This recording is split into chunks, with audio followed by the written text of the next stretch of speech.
people's web browsing history. But the Greens remain unconvinced and are vowing to campaign hard against this move. The Communications Minister, Malcolm Turnbull, joins us now from Sydney. Mr Turnbull, good morning to you.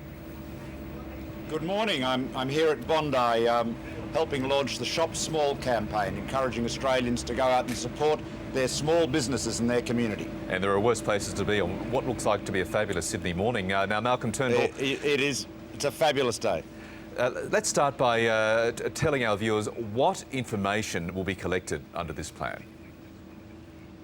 It is the information relating to telephone calls, so the A party, the B party, that's the caller, the called party, the time of call, the duration of call, where the parties are located. The typical material that is being kept by telcos now, generally for billing purposes.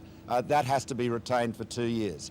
In the internet world, it's simply the IP address, that is the number that is allocated to your computer, your device, could be a laptop or a smartphone, for your device when you go online. It is a unique device, a unique number that your ISP allocates to you, and that's the customer IP address, and that has to be retained under this law, if it is passed, for 2 years. Now, most ISPs and telcos do retain that detail for a period of time, some 2 years and longer, some a lot shorter. So this is simply standardising an existing practice.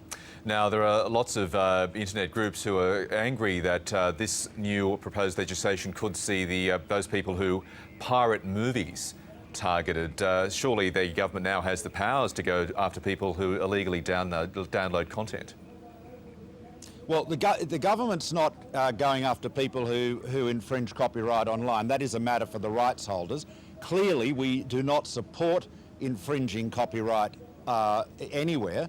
Artists and actors and producers and directors and people like yourself, Michael, you've all got to make a living, and if everyone steals your content and doesn't pay for it, then you'll starve, and that would be dreadful. So copyright should be protected. But this is not the AFP and ASIO and so forth, frankly, are not interested in whether you are illegally downloading a copy of Game of Thrones. That's a bad thing to do, but I can tell you our national security agencies have got other things on their mind than that. Yeah, more pressing concerns, but should they be concerned about what is a very serious issue for those content providers? As you know, you're standing right beside him. The Federal Police Commissioner, Andrew Colburn, said he believed these laws would absolutely hand them the powers to pursue movie pirates.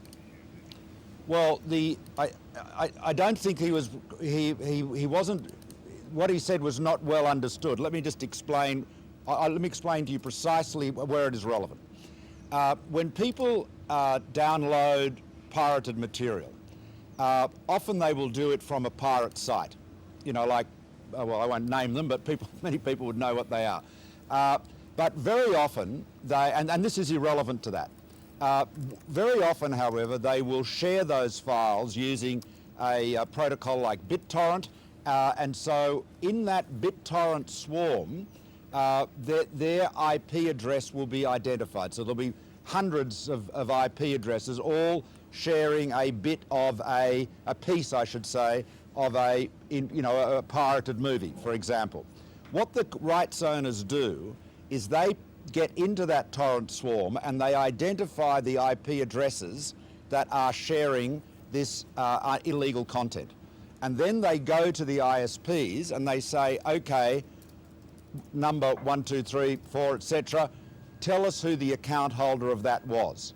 And of course, if the ISP doesn't have a record of that, then they can't help them. If on the other hand they do have a record, then using normal legal processes, it can be resolved to the account holder and they can take action. So that's what Andrew was referring to, but this is not something that the AFP or ASIO, for heaven's sake, is going to be pursuing. Can I tell you, I do not condone copyright infringement at all. We are absolutely against it, but I just want people to understand that ASIO and the Australian Federal Police have got other things to do rather than pursue people who are illegally downloading, Anzac Girls or Game of Thrones or something.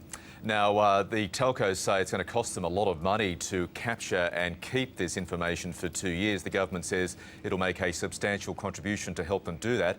How much government money is involved here? Well, it will be significant. Those costs are being worked out. It is at this stage. It's you know, there are a number of numbers being kicked around, Michael, but it's too early to say how much. It's not a insuperable amount of money, but it is substantial, and we recognise that we're asking telcos to retain data for which they have which they have either now or in the future will have no business reason to retain. So appropriately, as you know, this is part of our national security responsibilities. We have to bear a substantial part of the cost. Now, just quickly on a couple of other issues, as you know, the Direct Action Plan finally passed the Senate in the very early hours of this morning after a long debate. You, of course, have been a sceptic of this plan in years past. Are you confident it will achieve Australia's emissions reductions targets? Well, I am confident that, yes, I am confident that it will, and you know, we will now find out. I mean, Greg Hunt has done an enormous amount of work on getting this direct action policy into its full final form, and it's certainly capable of achieving those reductions. And Nova Peris, can I ask you about that? As Communications Minister Malcolm Turnbull, have you got any comment on the NT News' decision to publish those quite salacious emails Nova Peris wrote all those years ago, and now she says that it was simply after an attempt to blackmail her in a child custody dispute? Well, look, I always err on the side of press freedom, but I have to say it's a pretty distasteful collection of correspondence.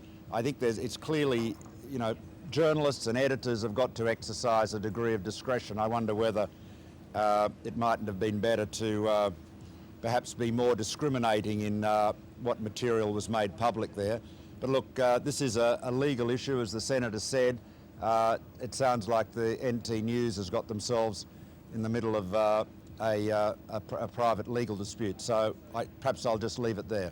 Okay, but yeah, based on what you said, you believe the NT News shouldn't have published what were clearly private emails. Well, I'm just saying, Michael. I'm saying that I've seen the coverage. Some of it appears to be very personal, and as you said, very salacious. I wonder whether my question would be, could the public interest issue that they were seeking to pursue have been pursued with less of the personal and obviously for Nova Peris, very humiliating information being published. But look, there are a lot of issues there, and I'm not the editor-in-chief of the NT News. I'm not the press counsel. I am an old journalist, or a former journalist, and there's always issues of judgment there. And I just felt that there was perhaps more of the personal in that correspondence that was published than was needed to pursue the public interest question they were raising. Okay, Malcolm Turnbull, finally, have you got anything planned for Halloween tonight? Are you trick-or-treating? No, I've got no doubt I'll be handing out some lollies. I understand my grandson Jack, who is 13 months, is going to be out doing his first trick-or-treating with his mother and father. So that'll be a first for him. Excellent. Malcolm Turnbull, thank you very much for your time today. Thanks very much.